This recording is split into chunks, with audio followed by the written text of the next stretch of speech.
Your calling is so strong that it leads the way. The doctor said that she won't survive, she won't make it. I look up and I put a hand on my heart and I say, thank you. Wow. Yeah, you need to fake it till you make it. So society has done a lot of, badgering, in which the society is like, you're not doing this right, you're not doing this right, you should do this. Kids are actually just replicating you. Monkey see, monkey do. That is exactly what kids do.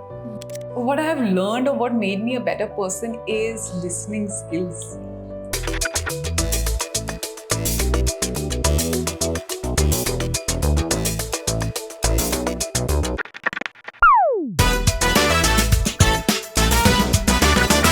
Hi everyone, this is Heenal Panchal and welcome to the talk show Extreme Gratitude. The talk show where we invite people who are extremely passionate about something or are constantly contributing to do so. With that intention, our today's guest is an image consultant, a personality development trainer, model, and anchor.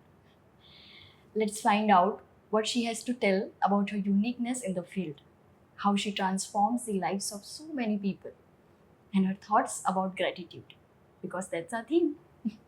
So let's welcome extremely beautiful and talented Meghna Soni.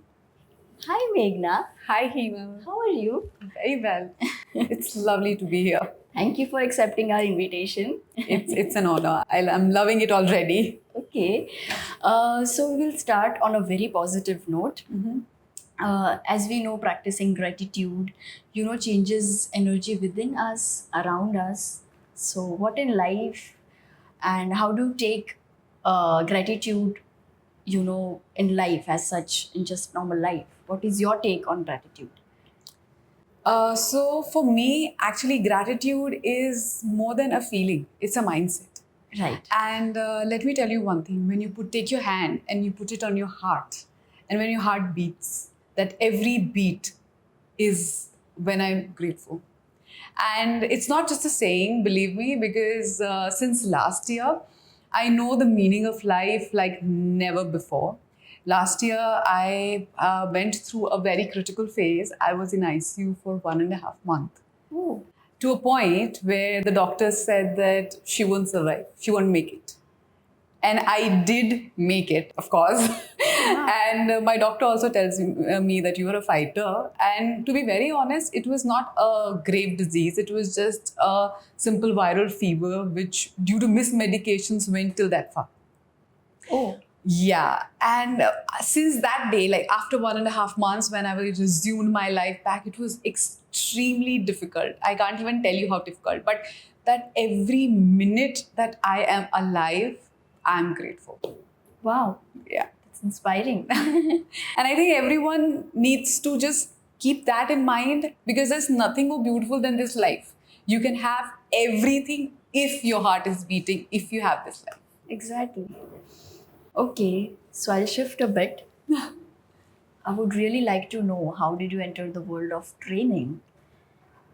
So training, okay, let me give you a very philosophical way of saying it. They say कि your calling is so strong that it leads the way. And I think coaching, training, consulting, or making that shift in people's life, helping them to get better is my calling. And somehow one led to another. And I think I was too passionate about trying to make a difference in people's life that it just led me to that way. Whatever work, whatever job, or whatever I have done, eventually I ended up training people. And people would be like, you know what, Meghna, this is exactly you're great with. You're good with people, you're good with communication skills, and it creates an impact. So I think my calling was really strong. Oh, that's nice. Now, how unique are you in coaching? Like, what do you take? Like, according to you, what is your unique quality when it comes to coaching or training somebody? So I believe like each human is different. There is no prototype that these many people are same. So is my approach to coaching or training. It's Right. very individual, it is customized, it's a holistic approach. You can't change anybody's appearance if they don't change it from inside. So it's always inside out. I believe I mean I would love to work that way, and I still do that. I study humans. I make sure that I understand them in every which way and what are their requirements. Not just short term goals that they have, but empowering them to that extent that they would not need to come back to me. Like, I would want them to be better individuals in whole, like personal and professional. So my training, what I think is different is that I take everything very individualistic. I do a holistic approach, and everything is very customized. That's nice. Uh, Now, as we know that when you teach, you also learn, right? Absolutely. Along with the client or anybody, whatever, irrespective of the field. What is your greatest learning by far? There is never that you're not learning. Okay, it's always a two-way process. Wherever I go, every college that I went, every institution, every individual, every corporate, I've always been learning. It's a constant learning process. But if I have to put into points or like think about certain things, first, what I have learned or what made me a better person is listening skills. My listening skills have majorly improved because it's not just hearing what they're saying through words, it's listening through their body language, trying to understand more than they were actually saying.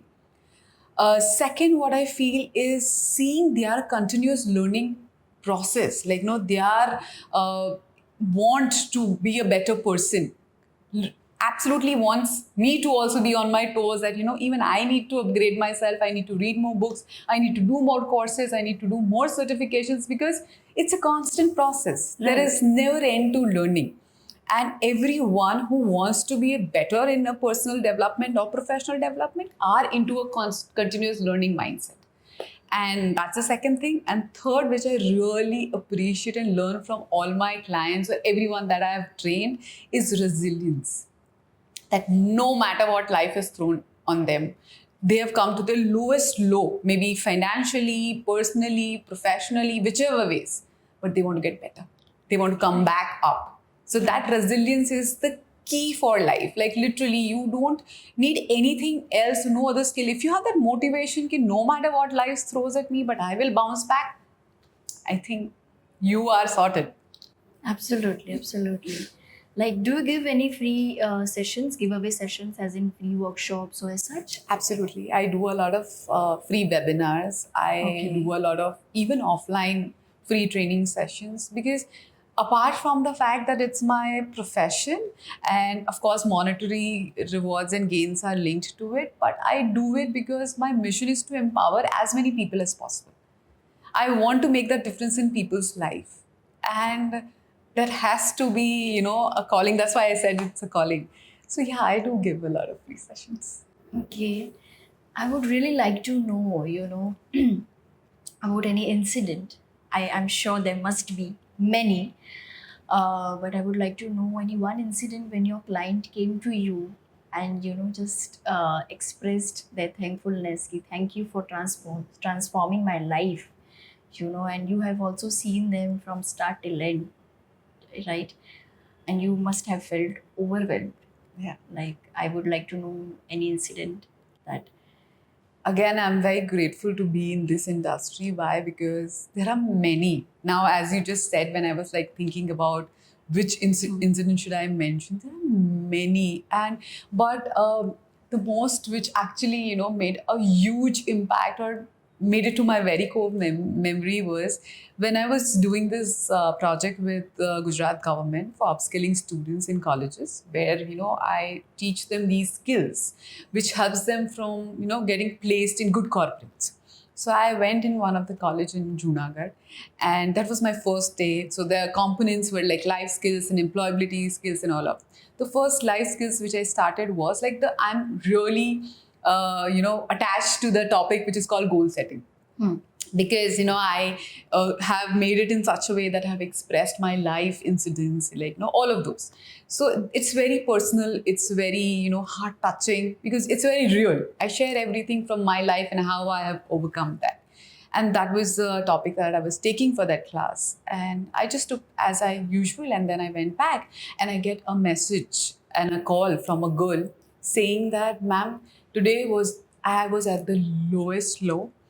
It was so much that's happening in my personal life that I just had decided that I'm going to end my life. Oh. Yeah. And after listening to you, after, listening to everything that you have gone through, I thought, am I even thinking about it? I mean, I have life. I need to focus on it and, work on my aspirations and everything. You've given me that light and hope to live. And I thought, there's nothing bigger than this. Like, I didn't do it intentionally, but just sharing my life and my example is even remotely motivating anybody to live. I think I'm just doing the right thing. Yeah. Apart from people getting good jobs and promotions, and people from the most rural and remote places getting placed in great companies and metros, I think this always stayed in my heart. That is your best reward, I guess. Yes, absolutely. Okay, now do you practice and teach self acceptance, self awareness? Absolutely, that's the base of anybody getting better in personal development or anything. Self-love, self-acceptance, self-talk. So what we call in psychology is our brain is a supercomputer. We can wire it the way we want it, right? But that only happens the way you talk to yourself. So if I am talking very negatively, the brain is going to accept it like that. If I'm talking it positively to myself, my brain is going to accept it like that. So my self-talk is going to impact my feelings, which is going to impact my behavior, which is also going to impact how other people are going to behave to me. It's like an entire circle. So what happens? My self-talk literally creates a totality of my reality.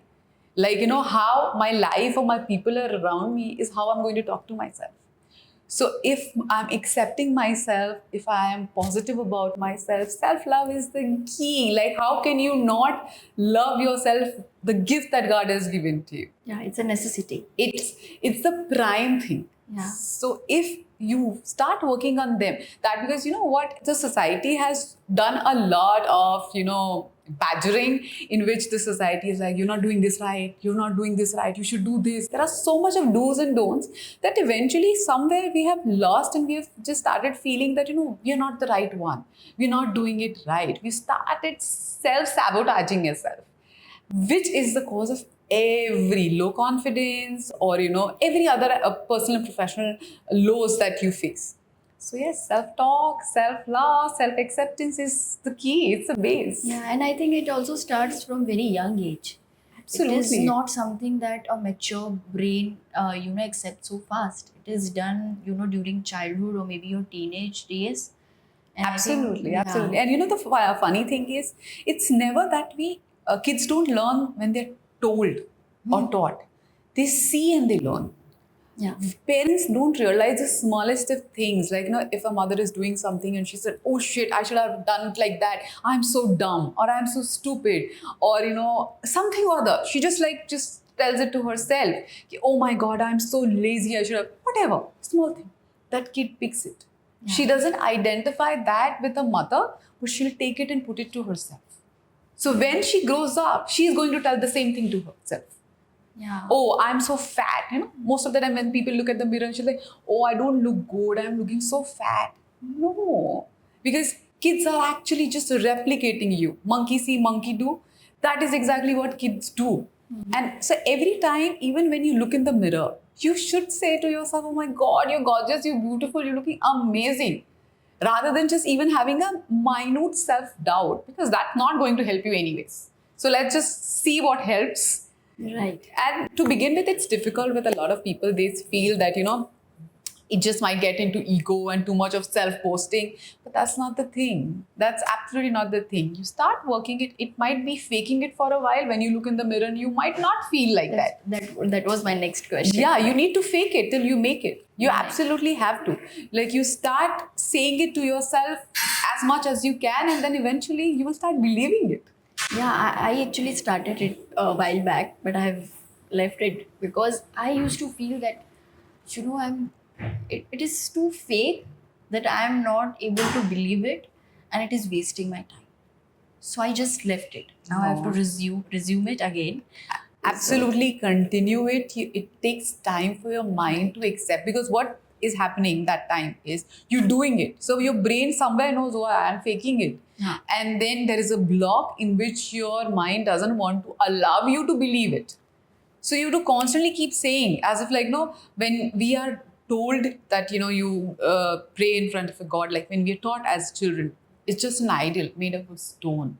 But how much of faith have we put into that, right? It is a mental conditioning. If you can do that in a stone idol, which practically never speaks back to you, so this is the least that you can do it to yourself.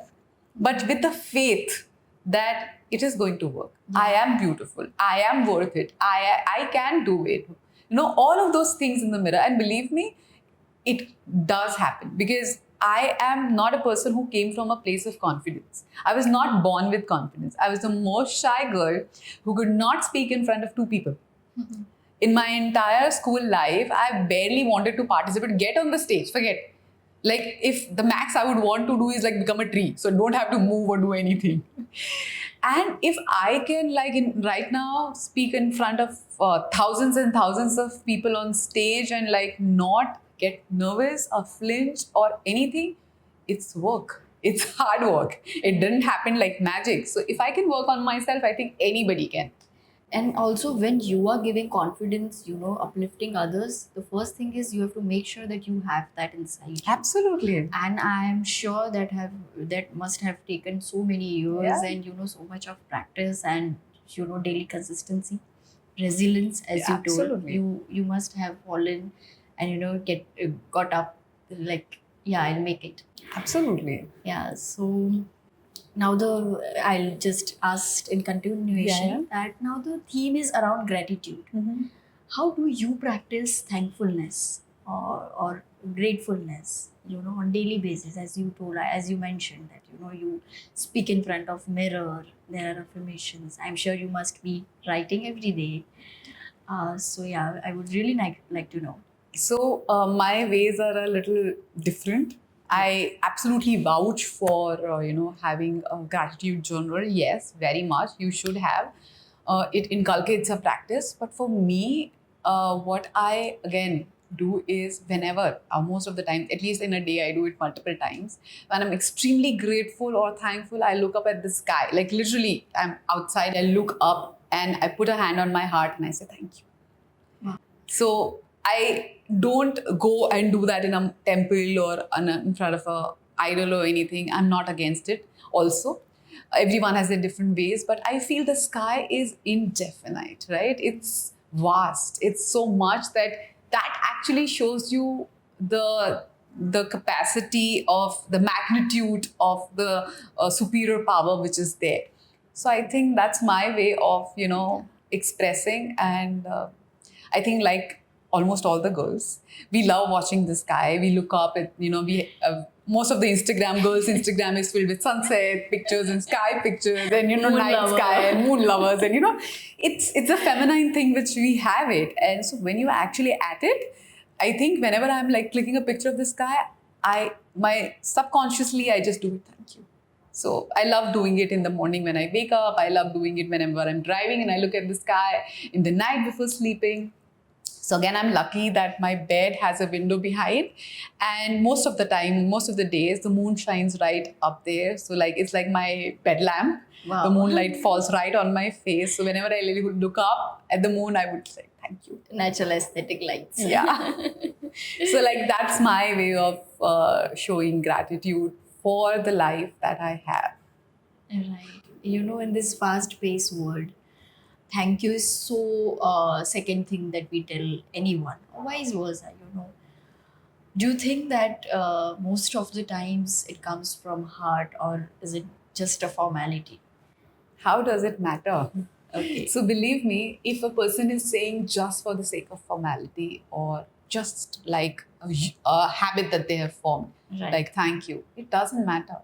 Till they are actually using it as an expression to say to somebody, I think it's beautiful.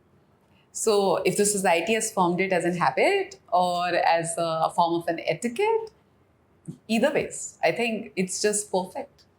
Okay. It just so that is another thing of gratitude is how you see perspective, right?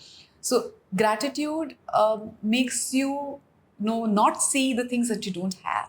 It makes you see the things that you have, the life that you have.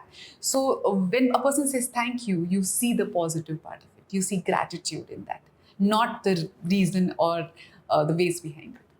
Yeah, absolutely. uh, I'm sure there are people, in life there are different kinds of people. Some do good to you, some might hurt you intentionally and unintentionally. Like, what do you want to say to the people who have done wrong to you or something hurtful, maybe intentionally and unintentionally? Thank you. Because believe me, without those people who have hurt me the most, possibly, or maybe put me in my lowest low, I wouldn't be this. In psychology, there's a term which is called region beta paradox. It's a phenomena, or it's a state when a person is pushed to the max or put in a most critical or most not comfortable situation. That is when the person grows. So, for example, if you have a job which is all right, you're not enjoying it too much, but there's not too much of discomfort, you might just continue for lifetime. But if you have a job and a very horrible boss who has literally made your life hell, you will quit and do something better. You'll grow. You will grow. Yes. So all those people who have made any kind of, try to make a negative impact in my life or given me any kind of suffering, I thank them with all my heart, because believe me, I wouldn't be this without them. So Right. What do you like to say to your parents, your friends? I'm sure you have a group of friends, your female friends, absolutely. who support you every now and then, in this field, especially professionally. So I'm again very blessed to have very supportive parents.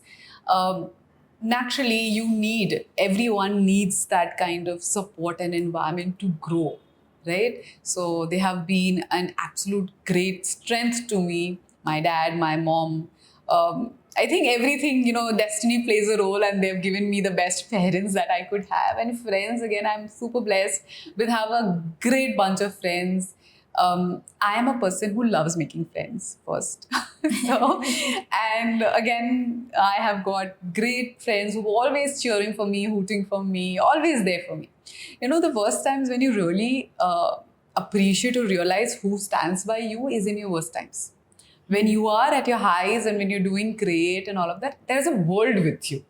But when I was in the hospital last year, the same time, I had a whole world out there in standing in the near the reception waiting for me, literally huge groups and groups. And the doctor usually, my God, ये कौन सी celebrity है ऊपर, because इतने लोग आ रहे हैं. And then it was 1.5 months. Life goes on. People get tired of how many times would you go to the hospital.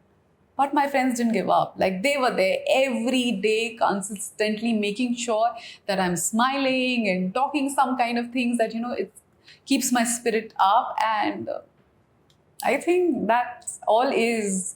I'm blessed with a lot of things. I don't know how much more grateful or thankful I could be. I can totally relate to you. I'm just getting goosebumps because I have sort of friends which have stood by me for years. It's not that for 6 to 7, 8 years they have seen everything about me, and I think I can just relate to it. That Yeah. it's so wonderful. We are blessed. We are blessed, exactly. Okay, so now we'll switch to rapid fire round. Okay, let me get Buckle up. coffee with current feels. Yes. You have to be very precise. Do I get a hamper? Yes, lot of love. Oh. A hamper full of love. Wow, I love it. Great gratitude. So yes, you have to be very quick, Okay. fast, and be precise All if right. possible. Okay. Right? So we'll start. When was the last time you helped someone? Every day, like just yesterday, because training is helping people to Others. get grow. Okay. 3 things about your body that you're grateful for. My eyes, my hair, my voice. A person in your past you are grateful for. Many. Okay. Let me just say the one who actually caused the most pain. I'm really grateful. I don't want to name, but yeah. Okay. One rejection that you are grateful for. difficult because let's just say a job rejection. Okay. Three things you love most about yourself. I'm very positive. It's not that I try to, but I'm really positive. One. Second, I'm very empathetic. I feel things too closely. Third, I think I have a good sense of humor. Okay. Three things about your family you love. Very supportive, very understanding, and always there for me. Okay. One song that makes you happy. All right, the recent thing or the instant thing which I can think of is yellow from Coldplay. As you can see, I'm already wearing yellow. Yellow is my favorite color. It brings a lot of brightness and sunshine. So, Yeah. yellow. Okay. So we ended this. How did I do? Did I win the hamper? Yes, you did. Any message you would like to convey to the audience? Yes. I would like to say that just be yourself. The world is full of filters. There is a constant FOMO which is going on everywhere. Each one of you are individually unique. And I think that is exactly what you need to stick to it. There are your strengths, there are your flaws, but they are yours. And that is the beauty of it. Like, no one is like you. So stop trying to compare your life with anybody and always focus on a continuous growth mindset because that is exactly what helps. Learn something or another every day. Like make that a lifestyle, I say. Like, it could be talking to a friend and learning something new or seeing somebody and, trying to learn a new skill, a new topic, a new book. There are various ways and various things. But constant learning is the key because, until unless we have a mindset of we constantly want to grow, Right. what are we? A tree. Like, until unless we're moving. So be yourself, stay happy, lot of self-positive talk, and keep growing. Okay.